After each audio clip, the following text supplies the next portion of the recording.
ఇదండి ఇది పిడికిల మందు. ఈ మందు పిడికిలు ఎక్కువ అయిపోతే ఇదండి చూడండి, ఈ విధంగా సన్న పిందులు పడతాయి. ఇవి ఒంట్లో చెప్పినా కూడా మనకి కూడా రక్తం పీల్చుకుంటూ అనేస్తాయి. ఇది పోవాలంటే ముందు రోజు ఆవులు బాగా నీట్గా కడుక్కునేస్తాయి. ఇంకా కడుక్కున్న తర్వాత ఇదండి ఇది మెడికల్ షాప్ దొరుకుతుంది. ఆవులు పశువులకి మెడికల్ షాప్ ఉంటుంది కదా, ఆ మెడికల్ షాప్లో దండి ఈ మందు దొరుకుతుంది. ఈ మందు ఒక మూత దీంట్లో తీసుకొని ఈ విధంగా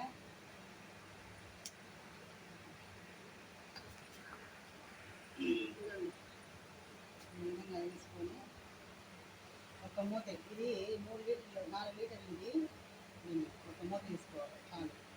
అదే 5 ఆవులకి వస్తుంది.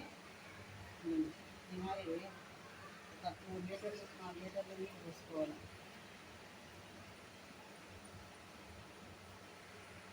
ఇది 1.5 లీటరు, ఒక 1.5 లీటర్ పడుతుంది.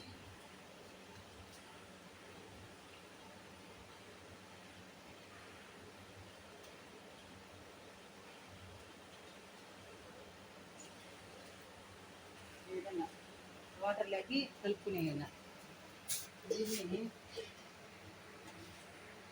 మారు పెట్టుకొని, మామూలుగా అయితే కొంతమంది బొక్కిట్లోకి బట్ట పెట్టుకొని బట్టలతో చేస్తారు.